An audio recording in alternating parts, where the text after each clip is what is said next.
असल बजिंजो साहब के साथ क्या हुआ था? अक्सरियत थी, वो हार कैसे गए थे सेनेट का चेयरमैन का इलेक्शन? इसीलिए तो हार गए कि वो यही थे आपको कलंदरों पहले से के पता था कि वो हार जाएंगे?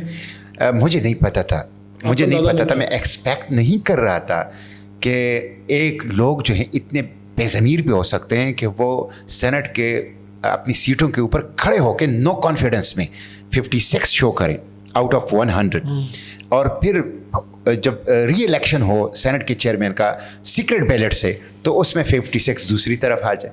ये मैं एक्सपेक्ट नहीं कर रहा था, मुझे शदीद शौक हुआ। हम तो बाहर बैठ के ये अंदाज़ा लगा चुके थे कि आसिफ बजिंजो साहब आ रहेंगे, संजरानी साहब चेयरमैन सेनेट बनेंगे। आप अंदर बैठ के अंदाज़ा नहीं लगा पाए? मैं बिल्कुल एक्सपेक्ट नहीं कर रहा था। मेरा ख्याल ये था कि जब लोगों ने खड़े होके जी नो कॉन्फिडेंस में शो किया, तो वो दरअसल ये था कि इसका मतलब ये है कि हासिल खान बिजिंजो का जो नो कॉन्फिडेंस है वो कामयाब हो गया, और यही वोट जो नो कॉन्फिडेंस में था ये सीक्रेट बैलेट में हासिल खान बिजिंजो के साथ आएगा, तो वो नहीं आए। तो एक मुझे वो पसंद थे, दूसरा मुझे मुशाहिदुल्लाह खान साहब मरहूम, वो एक अच्छे पार्लियामेंटेरियन थे, वो लॉयल थे अपनी पार्टी के, वो बहुत अच्छा बोलते थे, बहादुर थे, निडर थे, जुर्रतमंद थे।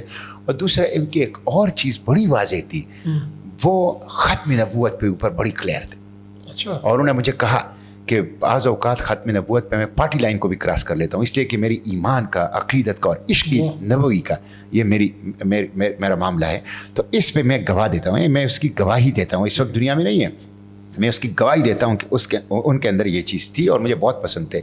और फिर रज़ा रब्बानी साहब, उनसे हमेशा से मैंने सीखा है, अगरचे बाज़ औक़ात बड़ी शदीद मजबूरियों की वजह से वो न चाहते हुए भी अपनी उसूली लाइन को छोड़ देते हैं अपनी पार्टी के प्रेशर में, लेकिन बहैसियत मजमूई वो एक अच्छा पार्लियामेंटेरियन है इस वक्त, जो constitutionalism, civilian supremacy, fundamental rights और ट्रू डेमोक्रेसी जो है उसके लिए काम करें। तो ये चंद लोग जो ऐसे हैं। बाकी बदकिस्मती से हमारे यहाँ सियासत में जिसको कहते हैं ना कि सियासतदान, पॉलिटिशियन, वो क्रिमिनलाइज हो गए हैं और क्रिमिनल पोलिटिसाइज हो गए हैं। तो शादी हो गई है, गठजोड़ हो गई है दौलत और सियासत की, और जब दौलत और सियासत की गठजोड़ हो जाए तो वहाँ नज़रिया रुखसत हो जाती है, वहाँ उसूल रुखसत हो जाता है, वहाँ खिदमत रुखसत हो जाता है, वहाँ फिर ट्रू डेमोक्रेसी, वहाँ फिर क्वालिटी लेजिस्लेशन, वहाँ फिर एक अच्छी पार्लियामेंट, वो फिर मुश्किल से आप तवक्को कर सकते हैं।